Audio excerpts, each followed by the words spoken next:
So we're going to move from talking about identity for a bit to kind of getting down to kind of the nuts and bolts of dealing with kids. And so we're going to talk about parenting style a little bit and then talk about specific things related to discipline. These are some things that I think are practical and are helpful. And so these may be things that you can help teach people that they can put to work pretty easily without having to have a lot of theoretical background or reading a lot of stuff and that sort of thing. Diana Baumrind came up with this model quite a few years back, and after studying the ways that people parent, and I think this is one of the most useful things that I've ever done with parents, is to just have them basically look at these styles that Baumrind identified and try to kind of see where they are in that style and kind of see, how they need to adjust or what they need to fix to become a little bit more healthy. It's really simple, but it seems to connect with people because it really does make sense. So what Baumrind did is she said that the way we parent has two basic factors in it. It has where our focus is, which is on the top there, and it has how much control we exert. So we have high control or low control as parents, and we are either parent focused or child focused. And she said we kind of all tend to, we all do some of all of these, but she said if we can kind of look at our most consistent or dominant mode of parenting, that'll tell us something about ourselves. So she said we typically fall into one of these categories. We're either parent focused, offering low control, and she said that's an indifferent parent. My best example of this is I can remember one day while I was teaching this, I think in class, I can remember driving down the street in Abilene and seeing 2 or 3 little kids. I'm talking about preschool kids that were home during the day, maybe 2, maybe 3 years old, and they were playing outside in the front of a house, running in and out of the street. There's not a parent anywhere. Well, that to me, I just remember that day for some reason thinking that's indifferent parenting. That's where that is. So if you're this person that just lays on the couch and watches TV and your kids go outside and play in the street, that's indifferent. If you have a teenager who says, I'm going out, and you say, okay, see ya, and you don't care about where they're going or who they're with or when they're coming home or anything like that, that's indifferent parenting.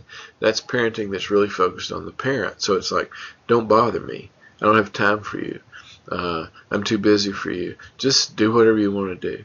Low control, parent focused. Now, sometimes kids think that's cool.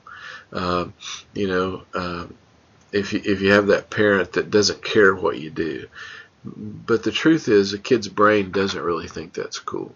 Kids like to be parented. They need some parameters. They need some boundaries. The indifferent parent doesn't give them that. And when you don't give a kid any boundaries, you don't give them any security. So that kid whose parent is so cool and says, oh, I don't care where you go, what you do, when you come home, who you're with, I'm not going to keep up with you. That kid's not happy because that kid doesn't feel secure. They may be able to go out and feel like they're cool and their friends think they're cool, but they're not happy because they're not secure, because boundaries build security, and security makes a happy, healthy kid. Not freedom, security. If freedom comes, it has to be built on the notion of that secure base. Remember what Ainsworth said. Even teenagers, they need that secure home base, not an indifferent home base. So Baumrind says, excuse me, I got to start my clock again, which I always forget to do. Baumrind says, on the other hand, if we are low control, but we are child focused, she says that's the indulgent parent. Okay, this is the parent that treats the kid as a friend. This is the parent that's so scared that the kid won't like them, that they give in to everything. The kid becomes the center of the universe. Everything is, I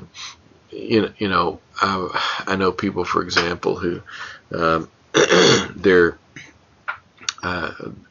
kids don't sleep well unless it's completely and totally dark. So instead of teaching the kid to adjust and be able to take naps in a room that's maybe kind of light, then whenever they transport these kids to the grandparents or wherever, they want the grandparents to use like blackout curtains so that the room will be totally dark, because the kids can't sleep unless the room's totally dark. Well, that's ridiculous. If you want your kids to take naps, they need to learn to take naps in places where it's not totally dark. That's indulgent. Okay, that's the child ruling everything. So there's not a lot of control. The child ends up controlling how the parents behave. Parents like this feel like they're being really good parents because they're very child-centered. They're thinking about the kid all the time, but they're not exerting control and boundaries and structure on the child. They're just letting the child rule the roost, and that's not the healthiest form of parenting. That's the indulgent parent. Now, if we look at the bottom of this little thing, if you have high control and you are parent-centered, you are an authoritarian parent. This is the parent that makes the rules, and doggone it, you're going to follow the rules or I'm going to punish you. My way or the highway. Everything is because I said so. Everything is because I'm the dad and you're the kid. There's no discussion. There's no egalitarian concept. There's no sensitivity. It's just you do it because I said so. Now, I'm not a person who thinks that if you occasionally have to say because I said so that you're a horrible parent. I think you have to do that. I think that sometimes you need to say that to a kid. Sometimes. Okay? If that's your mode of parenting, if that's what you do all the time, that's not the best thing you can do. This is the parent that's constantly making you follow the rules and constantly punishing you if you don't follow the rules. This parent is not flexible. They're rigid. They've decided how things are going to be. Now, the point here is that they are parent-centered. Now, they'll say, I'm doing this for you because this is how you grow up to be a healthy person. But the truth is, they're doing it for them, because if they can whip the kid into shape and make the kid follow the rules, then they don't have to think. They don't have to struggle. They don't have to work very hard at being a parent. An authoritarian parent doesn't have to work very hard. You lay down the law, kid doesn't follow the law, then they get the punishment. That's it. End of story. It's not that hard. And it has bad consequences. You end up with a kid who may respect you much like you respect your boss at work, or much like you might respect your sergeant if you're in the military. But they don't like you, and they certainly don't love you, because you're just the rule guy. And your affection and attention is based on how well they perform. And that's a bad recipe for parenting. Last quadrant, Baumrind says, if we are child-centered, but we exert high control, she called this the authoritative parent.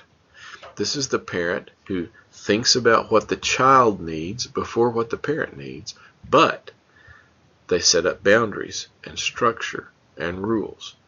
And those rules are really for the child. This is the most difficult kind of parenting, but it's the best kind of parenting, because this requires that I think about the other person. It requires unselfishness. It requires that I stop and think, what does this kid need right now? Not what do I want. What does this kid need right now? And that takes time, and it takes energy, and it takes effort. But when I think about what does this kid need, I don't think, well, what do they need, and let me just make them happy, however, whatever it needs. No, I think about what do they need to be healthy right now? What do they need from me? Maybe they need me to sit down and put my arm around them. Maybe they need me to set up rules for them. Maybe they need me to help them make a decision by saying, I don't think you should do this or that. Maybe they need me to back off. Maybe they need me to step in. It's hard. It's hard to figure out. But it's best. Child-centered, high control. Baumrind says that works best. I think it does. When I present this model to parents, most of the time there are parents that think, oh my gosh, that makes so much sense. And it's not that hard to do. All you got to do is say, I'm going to start thinking about what does my child need to be healthy, and what do I need to do to make that happen. Child-centered, high control. Now, you can see there at the bottom, a guy named Greenspan came along a few years ago and proposed that there might be another factor involved in this, and that's tolerance. Tolerance for, I think this kind of comes under the category of flexibility. And I think that that's probably true. I think that there are parents that are more tolerant than others, more flexible than others, and maybe we could work that in there. I don't want you to spend too much time on that, but I think that's an interesting idea. Flexibility is always good. The authoritative parent is more flexible than those others.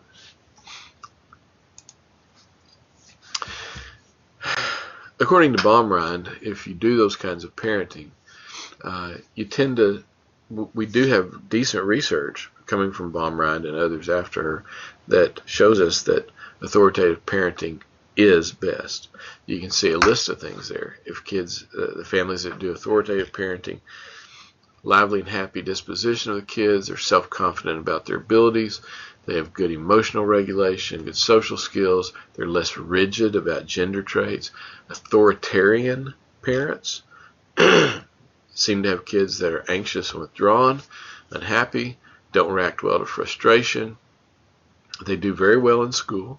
Okay, they're not likely to engage in bad behavior because they're terrified of what will happen if they do.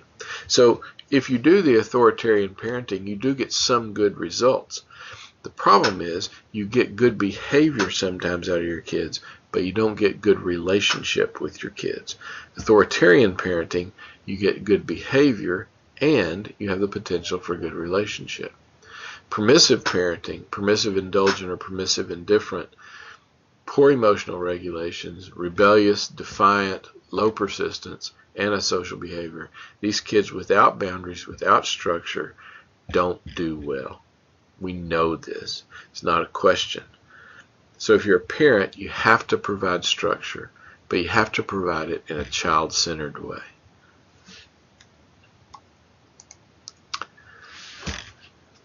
We'll come back in a minute and talk about